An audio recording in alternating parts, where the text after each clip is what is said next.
F1's imposing unusual rules in Monaco to slow down the 2026 cars, including a new power limit for the engines. Drivers are looking forward to racing Monaco with these cars and engines for the first time, as the circuit should hide most of the limitations they hate the most. The tight, twisty track offers the complete opposite of the energy-starved challenge F1 has battled with so far in 2026, when charging the batteries and then managing electric power deployment on the straights has been such a massive headache. That's not really a problem in Monaco, where there's so much time spent on the brakes or just lifting off the throttle in normal circumstances and so few short straights to contend with. It makes Monaco the first and maybe only circuit all season where F1 2026 will be energy rich rather than energy poor, and in simple terms, that means the cars will be pretty normal to drive, especially in qualifying.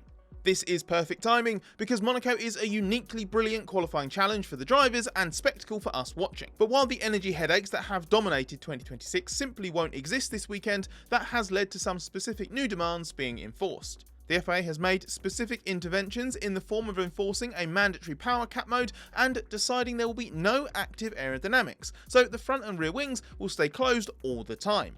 It's for the same underlying reason. Without these restrictions, the FIA fears the 2026 cars would be dangerously fast. While Monaco doesn't have long enough straights or enough of them to be a massive issue in terms of rationing energy usage, it has plenty of corners where using the MGU-K on the exit will be necessary. That means going faster down what short straights do exist to the next corner and arriving at them at higher speeds. This is one of the factors that prompted the FIA's decision not to have any straight mode activation zones, which we'll explain shortly. But it has also led to the use of a different engine mode setting that limits maximum power deployment on the straights. This image shows how the FIA manages MGU-K power deployment being reduced relative to car speed. It's the mechanism that always exists to keep top speeds in check, but also mitigate how extreme the speed drop-off is to try to help with major speed differentials emerging. Typically, this is managed by the base setting, shown in dark blue. In this standard mode, maximum MGU-K deployment of 350 kilowatts starts to decline at 290 km per hour, and is switched off completely at just over 340 km per hour. Remember, this is also a key part of how the overtake engine mode works in 2026. When that's active, the driver gets the full 350 kilowatts all the way up to almost 340 km per hour before it switches off. As part of the rule changes introduced for the Miami Grand Prix at the start of May, the FIA introduced a new alt setting which capped the MGU-K at 250 kilowatts in certain parts of the lap. Marked here as a light blue line, it was brought in on safety grounds to further mitigate speed differentials where it was felt to be most sensitive.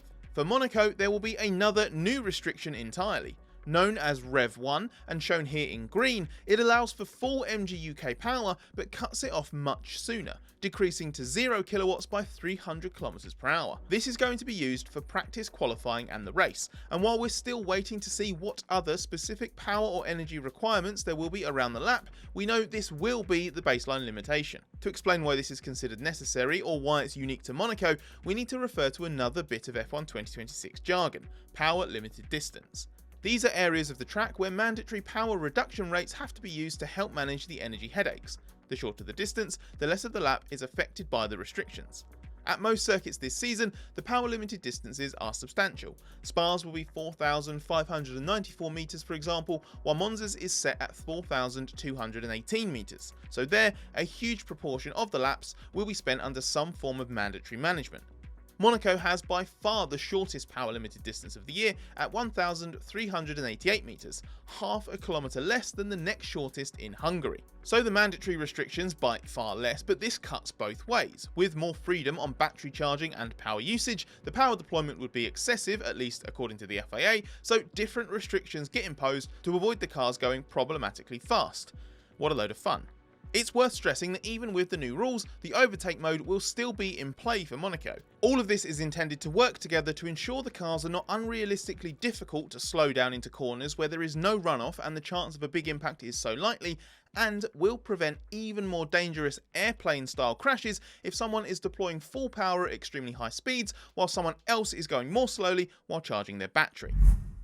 Today's video is brought to you by the ArmorAll Podium Series, a premium line of car cleaning, detailing and air freshening products made in collaboration between ArmorAll and Oracle Red Bull Racing.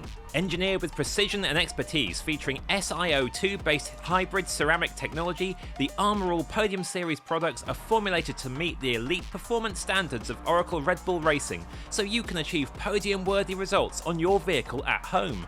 Fans of the race have had a chance to try the ArmorAll Podium Series products on their cars, and they said the results are incredible. From the tyre shine to the interior detailer and spray wax, this line has everything you need to clean and detail your vehicle like the Oracle Red Bull Racing team. The ArmorAll Podium Series is available now online and in store. Find out where to buy and more information at ArmorAllPodiumSeries.com. The ArmorAll Podium Series, the world's most elite car care.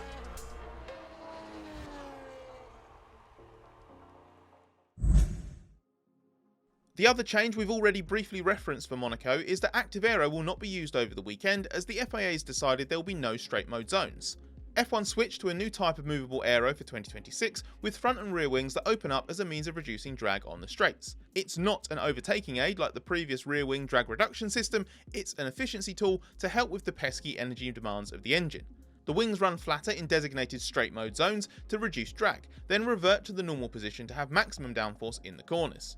When the first track map for Monaco appeared, it emerged there will be no straight mode zones at all, even though there are some locations where the wings could be opened. The DRS was used here after all on the short start-finish straight. We've already explained the concern the FIA has about corner entry speeds with these cars, and straight mode plays into that because it reduces drag by around 20% and increases top speeds by up to 20 km/h. But the track doesn't feature any areas that fit in with the criteria that's been applied by the FIA so far in 2026. Its position is primarily that straight mode should only be in places where the cars are not operating at the limit of tyre grip. This counts not only for lateral loads when cornering, but also traction and braking zones, where activation and deactivation of straight mode could impact car stability. Straight mode usage has been a point of contention at times already in 2026, for example in Melbourne, where the kinked run from the exit of turn 8 to the turn 9-10 chicane ended up being quite sketchy, and was even briefly removed before FP3 before a rapid FIA U-turn. In Monaco, lateral loading through Beau Rivage wipes out using straight mode up the hill from Saint-Devote to Massenet, and obviously Monaco features plenty of areas where traction and braking are critical, so this has significantly steered the straight mode call. The 2026 cars are really prone to brake locking when the aero reattaches and are generally quite unpredictable on entry, so whether by losing control on the straights or into the corners and crashing into the unforgiving barriers, it's not a huge surprise the bar for being cautious is set quite low, although we'd have thought that the start-finish straight would at least be okay. There are other implications too though, like a minimum duration element where the FIA has decided each zone needs to last more than 3 seconds. This helps avoid short burst uses of it that can unnecessarily add to driver workload without bringing any benefit in terms of performance or fuel efficiency, so short runs like Casino to Mirabeau or the exit of the Nouvelle Chicane to Tabac are not appropriate.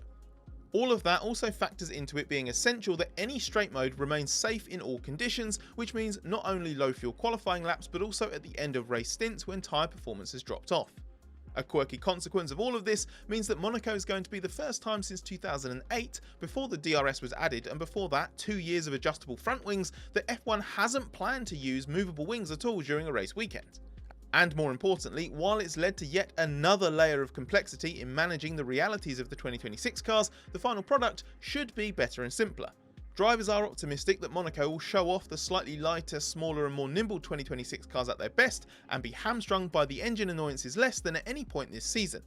Haas driver Ollie Bearman reckons they'll be able to just drive how we want and not have to do any silly lift and coast and these sorts of things, which in qualifying, especially in Monaco, will be worth all the regulatory complexity in the world.